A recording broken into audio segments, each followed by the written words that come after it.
Hey YouTube, it's Rico the Fox Kid here.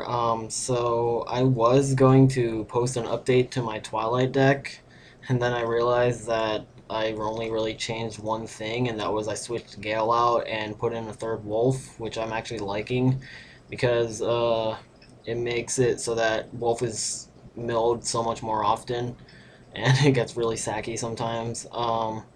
I probably won't update my Twilight deck again until the ban list comes out, which should be in a few weeks, and then I'll just post it with it updated for the ban list.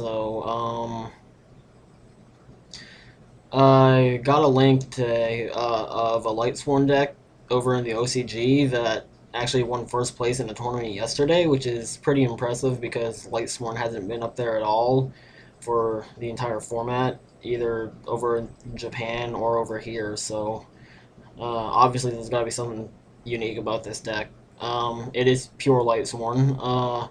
So I modified it a little bit, took out some of the text, like they ran one Soraka, one Vayu. So I took that out because I thought that was kind of situational. This is my version of it. So I'll just go into it right now. Okay. So put that right there. Alright. Obviously, there's still some obvious cards like 2 Judgment Dragon, 1 Celestia. 1 is more than enough this format, especially with only 1 Honest and 1 Necrogardna. Just having more than 1, in my opinion, is really dead. 2 Card Trooper. 1 Dandelion. This was one of their personal techs, I guess. I thought it was pretty interesting. Because Dandelion, I've considered running it in regular Lightsworn for a while. Every time I've tried, I ended up going into Plant, because first I'd put in Dandelion, and then I'd put in Debris, and then I'd put in Lonefire and Spore, and then suddenly I was just running Plant Lightsworn, so I just never got around to putting just Dandelion in. Dandelion actually makes Formula Synchron plays with this deck incredibly easy, so I'm liking Dandelion in here. 1 Garroth, 1 Bulb, Honest, 1 Jane. Their version ran 2 Jane, but it also didn't run. It only ran 1 Lila, so I didn't think that made sense. So I just dropped one of the Janes and put in a second Lila. 1 Lumina, 2 Lila, 1 Necrogardna, 1 Plague Spreader. Triple Raikou. If you ask me, 3 Raikou is amazing because it means you almost always open up with at least one of them. And opening up with a Raikou is good. Triple Wolf.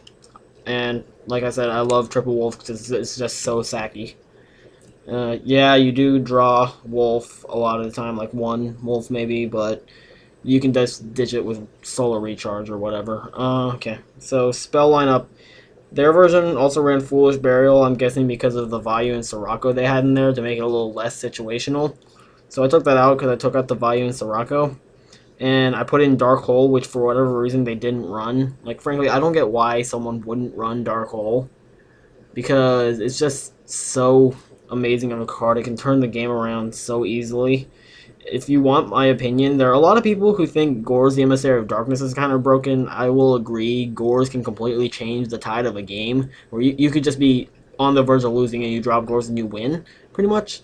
I actually think Dark Hole is more broken than Gorz. Like, seriously, Dark Hole is insane. I don't know why anyone would not run it. But anyway, the spell lineup, 1 Book of Moon, 1 Charge of the Light Brigade, 1 Dark Hole,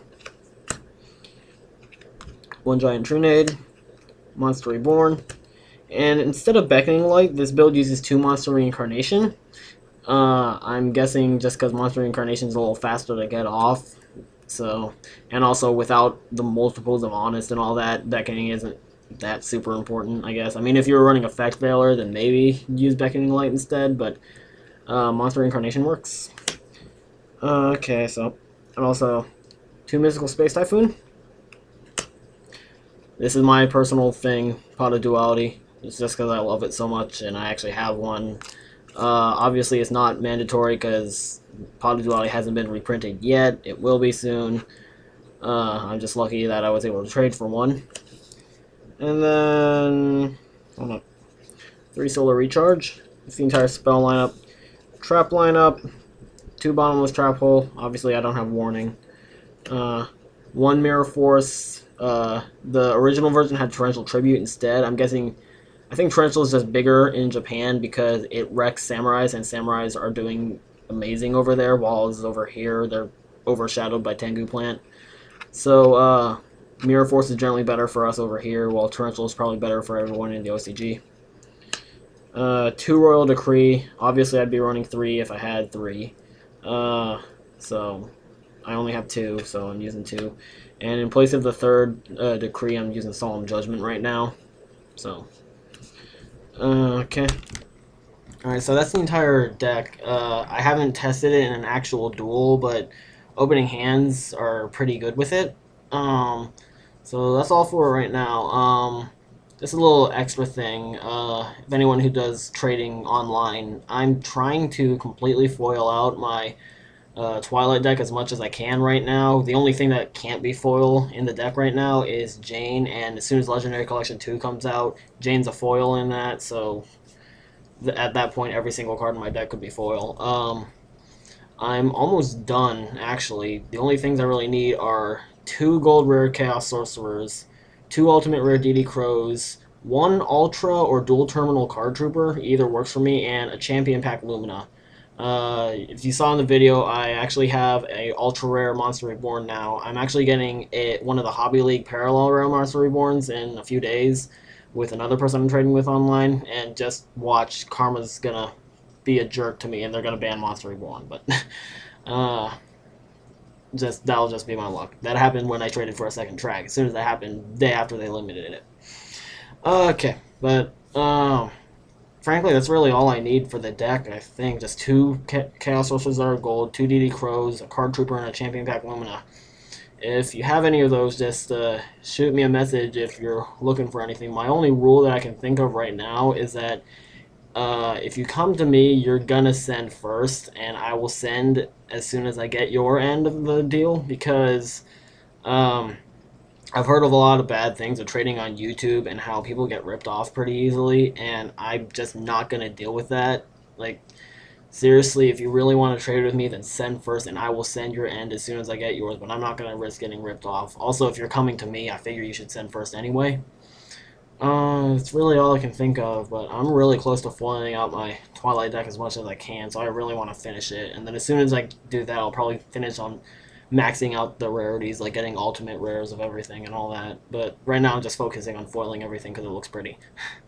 But so thanks for watching this video, and I'll see you next time, which will probably be either when I update any of my decks or when the new ban list comes out. I might actually do some predictions or analyses of some of like what I think might happen with the ban list. I think what I'm just gonna do is just, instead of just doing it all in one go, I'll just take over a few days, just take each of the top decks and say what I think should happen to them. I'll just do that sometime if I have the time. I'm actually kind of busy this month, so thanks for watching, and I'll see you next time. Bye.